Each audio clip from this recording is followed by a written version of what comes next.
What if I could tell you the one tool that hasn't changed in at least a decade that is still more powerful than even marketing ads, at least in my experience,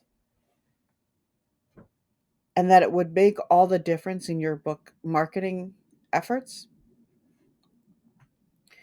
A few years ago, I conducted an experiment, and experiment meant I created a pen name. I had several books in a genre that I don't usually write in, and I created covers and did the whole self publishing thing with this. And the only marketing resource I used was newsletters. Excuse me.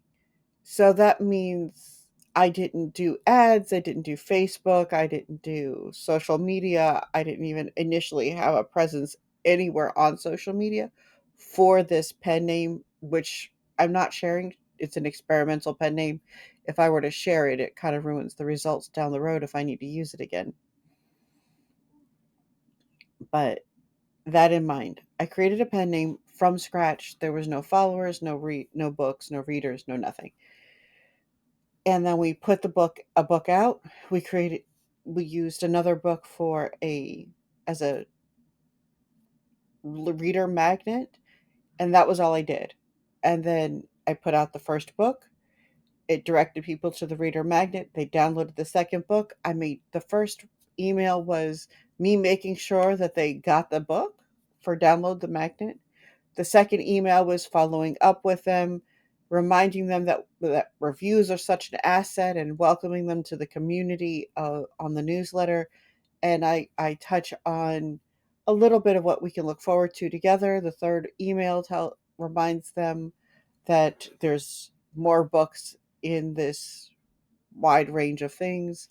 It also starts asking the questions, and questions are always put in the PS so we can get them to remind them that they can hit reply and come back to it and get us a response. We respond to those emails, by the way, as many of them as we can, and initially you should be able to respond to each and every one of them. This particular newsletter had 5 automated follow-ups. So as soon as you signed up, you got 5 sequential emails, and then once a week after that, we were sending an email updating on the pen name and just general life events.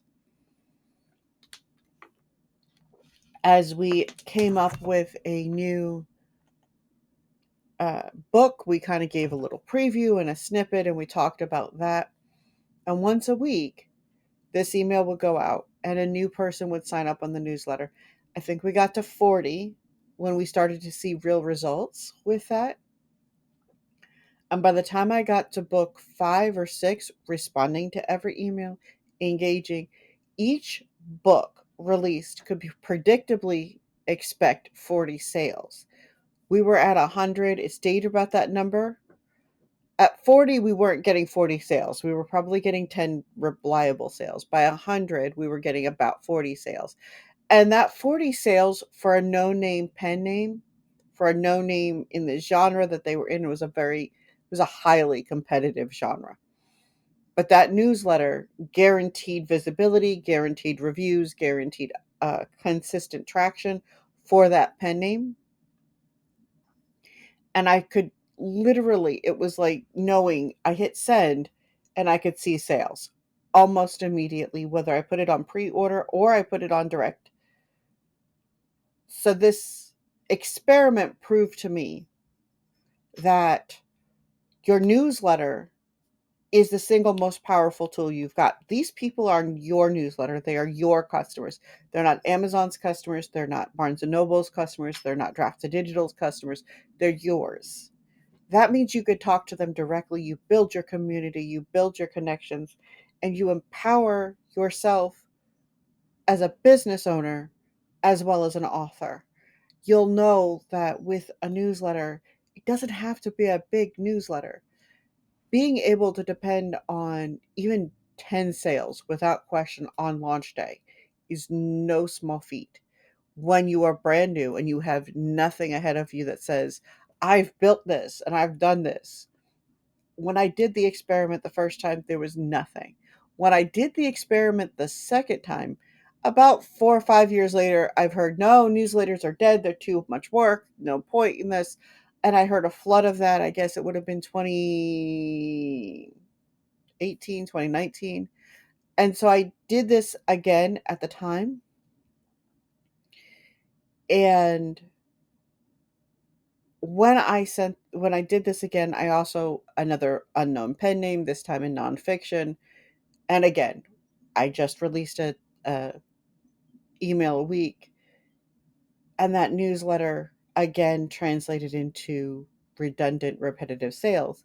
So this is about 4 years after the first experiment, and then again, I did it again earlier this year.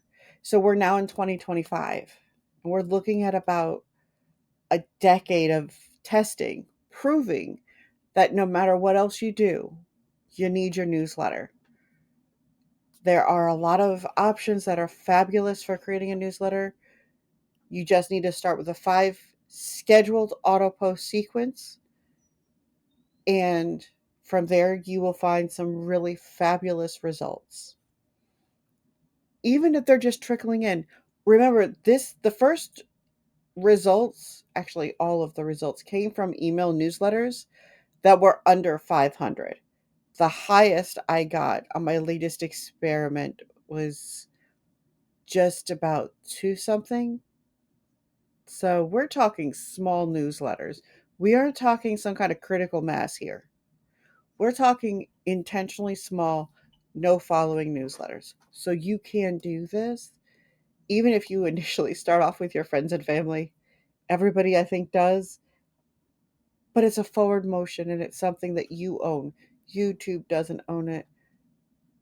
Uh, Amazon doesn't own it. You have that list. It is your people. These are people who are there for you because they participate in and engage with your content in some manner. Your writing, your if you're a creator, your videos. That if you create art, your art, you need to have a newsletter.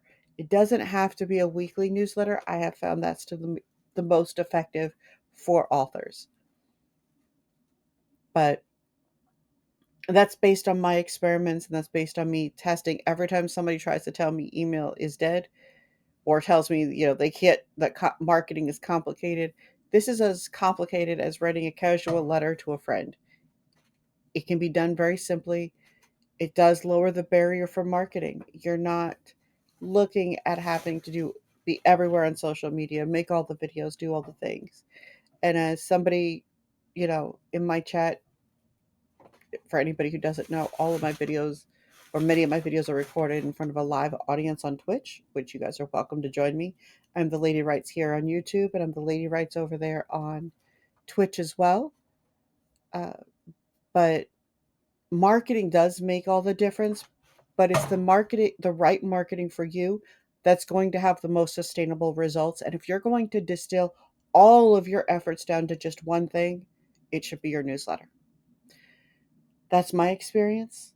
And I hope to hear about your experiences with newsletters. Do you have any questions? Do you have any concerns? Do you have thoughts? Would you like me to provide the template for what I used for that newsletter sequence? And if so, drop in the comments, let me know, and I will see you guys in the next one. I love you. Bye.